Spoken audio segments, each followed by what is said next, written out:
Hello. Thank you all for joining me for our last EPD for the school year.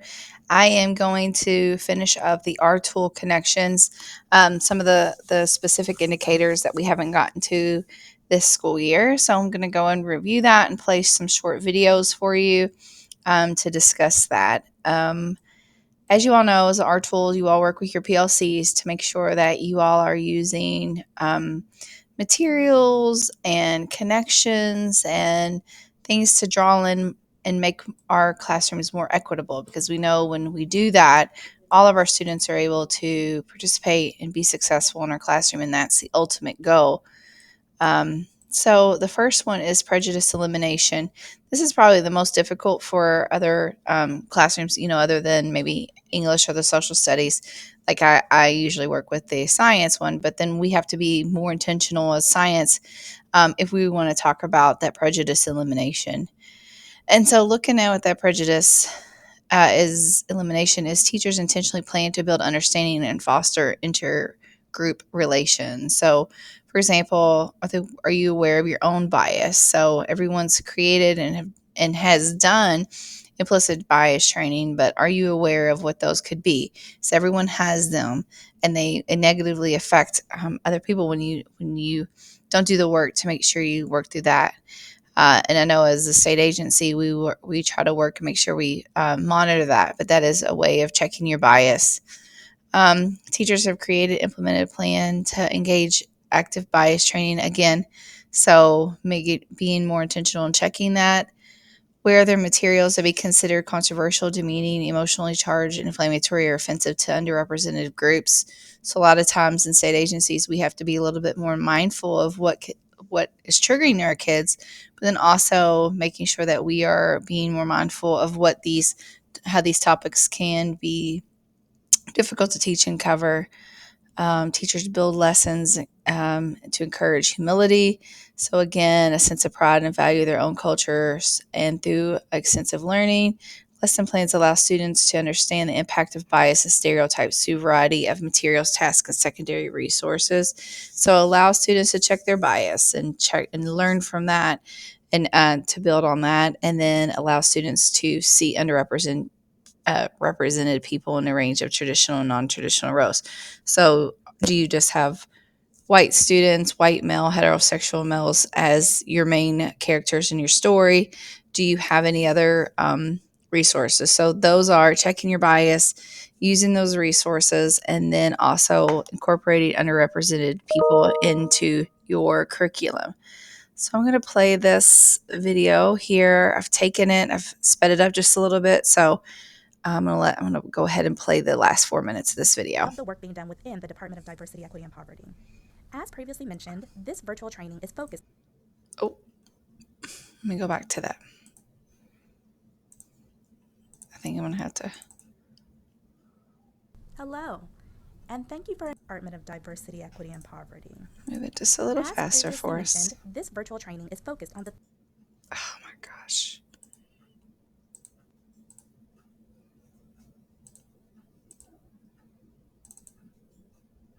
Hello, and thank you for engaging with this virtual training from the Department of Diversity, Equity, and of the work being done within the Department of Diversity Agency around the R tool. This is a timely space to pause and reflect, preferably with your PLC, Sorry. on the various lesson descriptors listed here. What is prejudice elimination? It challenges teachers to use curriculum to help students cultivate a deeper level of understanding of each other. It challenges teachers to be aware of content that may be considered inflammatory. And so it's important to note here that information that may be inflammatory may not be inflammatory to us, but it may be inflammatory to our students. So please keep a student perspective in mind. It challenges teachers to be aware of controversial, demeaning, offensive, or emotionally charged content or statements for minoritized groups. It challenges teachers to amplify the voices of the oppressed through curriculum. And it is important to note here we have to name and claim who the oppressed are. And then finally, it challenges teachers to model valuing difference. How can we expect our students to appreciate those different experiences and backgrounds of others if we are not also modeling that behavior? What does prejudice elimination look like? Teachers are aware and model cultural humility by reflecting on how their personal bias can affect the learning environment. Teachers are aware and model cultural humility through the understanding that we will never know all there is to know about our students' backgrounds and cultures. It's teachers holding their colleagues accountable for their personal biases. and it's being very selective about the content we choose to put in front of our students that may not be affirming and could cause further trauma. What are the do's and don'ts of prejudice elimination? Do hold your colleagues accountable for their words and actions. Do teach students to be proud, value their culture, and help children better understand themselves and their classmates through classroom instruction. Do teach students to be critical thinkers by helping them understand what stereotypes are and how to recognize and criticize them. Do not begin without exploring your own biases and racial identity. Do not imply that one group of people are better than another group of people. Do not only show student examples of people who look like them in uninspiring, one-dimensional ways. Do not forget to analyze data by race to address deficits. Questions for PLCs to consider. How can the knowledge we have attained via data and the lived experiences and racial identities of our students inform our understandings of students' needs? How will the instruction provided to students permit them to be actively anti-racist and break down systems of inequity? How will we ensure that we are providing both equitable intervention and enrichment for all students? How specifically does this component of the R tool, prejudice elimination, support the work of your content area? Thank you for engaging in today's training. Okay. So that is prejudice elimination, a little bit of success skills. So it just draws those connections, especially in being globally competent citizen. So here's some connections and a reminder that we are still working on backpack. And then also MTSS. So a lot of us are RP schools and we use circles and other things like that. And those help bring that prejudice elimination to its full fruition. The next is equitable pedagogy. So again, how are you modifying methods, resources, and strategies that facilitate academic achievement for underrepresented societal groups? So I don't want to necessarily read all the way through this, but how I think about this is the intentional use of having strategies, teamwork, building those inquiry-based methods. So a lot of our new curriculums that we're going to helps the teacher facilitate this and making sure that we are providing really strong tier one instruction. So now, as a lot of you are working on new curriculum that the district is supporting us through, that is the district's, the intention is tier one.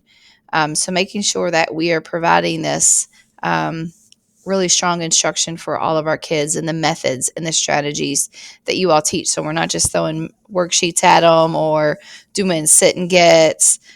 We are getting students to talk and question and work together. Let's see, at high levels. Let's see, teachers hold students to high expectations, providing the same rigorous content for all different differentiation and scaffolding with content and contextual real world situations, allowing students to address societal issues, not excluding controversial topics. So again, making sure that we're providing opportunities for our students to learn and use those different kind of skills. So I have this one ready as well that the district will go a little bit farther and dig deeper into equitable pedagogy. This virtual training is focused on the fourth component of the R tool, equitable pedagogy. If you are still building fluency around the R tool, this is a timely space to pause and reflect, preferably with your PLC, on the various lesson descriptors listed here. What is equitable pedagogy?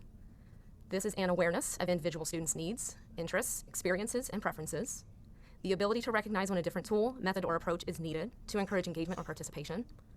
Teachers maintain high expectations by modifying how individual students are supported in meeting them. We give our students opportunities to grapple with real-world issues, topics, and problems. When necessary, we group and regroup our students in ways that meet their various social, emotional, and academic needs. And finally, we are ensuring that all students are equipped with content-specific vocabulary so that they can authentically and successfully engage with the content. What does equitable pedagogy look like? We might walk into a classroom and see students working cooperatively on a shared task. We may also see students being monitored by teachers frequently as far as their progress and responding to trends in a timely manner. Teachers are seeking feedback routinely regarding their students' sense of belonging, comfort with the instructional setting, and comfort in the teacher's classroom. We are frequently communicating with all stakeholders regarding student progress, challenges, and successes. We encourage our students to embrace failure as part of learning while providing specific feedback, encouraging reflection, and allowing for revisions.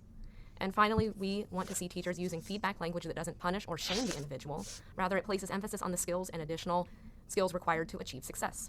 What are the do's and don'ts of equitable pedagogy? Do provide examples that are based on students' cultural, linguistic, and lived experiences. Do use vocabulary building activities. Do engage multiple learning preferences and modalities throughout a lesson. And do vary the ways in which you group students and for different purposes. Do not remain within your comfort zone of instructional techniques and strategies. Do not assume that a student without their hand raised doesn't have an answer. Do not assume that the way you learned will work for all students. Do not lower expectations for some students. And finally, do not forget that students deserve multiple chances to show mastery. This image that you can see here has been borrowed from a document called What is Equity, and it can be found on the National Association for Multicultural Education on their website. And underneath the section of the R tool called Equitable Pedagogy, you can also see this page linked. So here in this image, you can see a series of hands and a series of arrows pointing upward. And you'll notice that when we provide equality as far as the opportunities that are presented to students, those arrows are not going to necessarily push all hands up toward those items along the top, including positive academic identities, social justice action, and positive social identities. However, if you look at the right-hand side of this image, you'll notice that with equitable opportunities, no matter the student, we are pushing them all towards that same success measure there at the top. So finally, as a PLC, there are some questions for you to consider. First, how will the instruction provided to students permit them to be actively anti-racist and break down systems of inequity? Second, how will our instruction move us closer to meeting the expectations of the district's racial equity policy and the school's racial equity plan? Third, how will we ensure that we are providing both equitable intervention and enrichment for all students? And finally, how specifically does this component, equitable pedagogy, of the R tool support the work of your content area? We thank you for engaging in today's training. As you progress through each step. Okay. So what I think of that is, are you doing student learning inventories? Are you getting to know what your students want to learn about or a little bit more about them? And are you writing or making a variety of teaching modalities? That's what I think about when equitable pedagogy. And then challenging other people's prejudices if there are there. And then the last one is empowering classroom culture. So they recognize the value of culture and race and relationship building for both students and families. So teachers build positive relationships that are the foundation of healthy, inclusive, and a safe learning environment. So I think that this is a really, really important one. I'll give you a few minutes to read over this.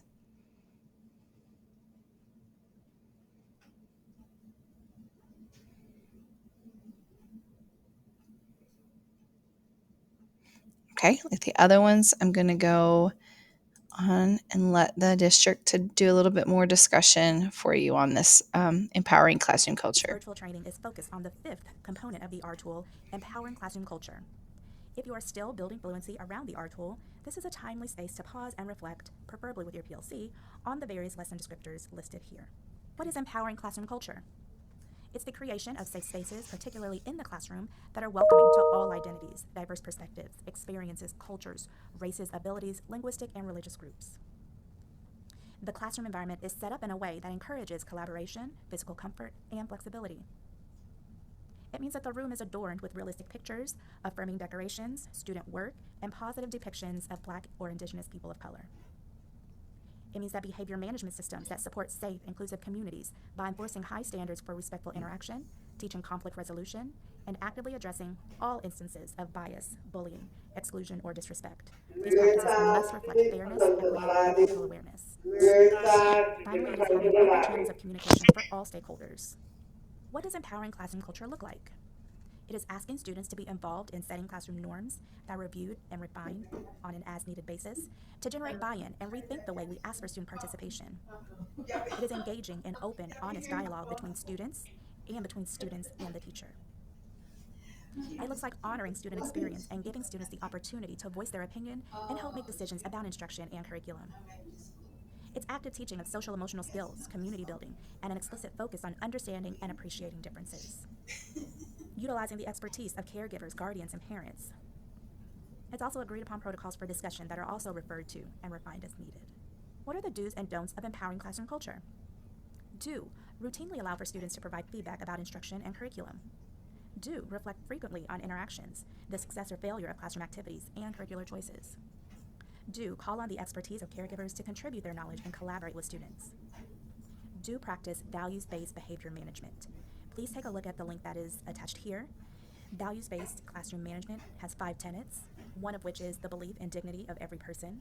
Another is community building, equity and fairness, respect for cultural differences, and the last tenet is respect for the safety and inclusion of all individuals and groups. When it comes to empowering classroom culture, do not assume that all students who share an identity trait have the same experiences. Do not speak negatively about any student's race, ethnicity, culture, religion, class, gender, or sexual orientation. Do not neglect to arrange your classroom in a thoughtful way that encourages relationship building and communication. Here are some questions for you to consider in your PLCs. 1. How will the norms of this PLC work to meet the expectations of the district's racial equity policy and the school's racial equity plan? 2. How can the knowledge we have attained via data and the lived experiences of our students? Okay, that's a very similar questions that has ended all the other videos, so I'm going to go ahead and stop that one. So again, the backpack connection, being an effective communicator, resilient learner, collaborator, emerging innovator, and a globally competent citizen, obviously, that reaches that component to that. I want to, next year, we're going to talk about this book. We're going to read and do a book study on cultivating genius. It's a really, really good one. And I know we've worked on understanding the brain and safety, that being racially equitable and intentional in our practices. But cultivating genius, another book that we're talking about and as an admin team is creating identity. And so in this book, what I like about it is it creates identity, talks about intellect and engagement. And then also there's some really cool, it just doesn't talk about it. There's some ways that you all could use in your classroom in those lessons and what it makes. How do you actually put that into practice? And there's some real tangible things for you to do with that book. So I think it's a great opportunity. And then I wanted to just challenge you all. I put on the teacher backpack here so that you all could take a look at that. And I wanted to challenge you all just to remind you we have summer school coming up. So a lot of you all have an opportunity to, have a little space or a little difference in what your curriculums can look like. And so what I wanted to show you is on the social studies curriculum, there is a developing Black historical consciousness curriculum. So there's a lot of resources. I've went through it a little bit and looked at it, and it's really awesome. There's a lot of things here for you the district has provided you with. So again, it's very similar to the inquiry-based models that a lot of our curriculum has done. And then they've also have the what are those standards right here? The social justice standards connected to it. So that's another way or an area where I find what those standards are, and that helps model what we do in our science PLC when we look at that. So that's all I have for you all. I hope y'all have a great day and finish the school year out strong. Thanks. Bye.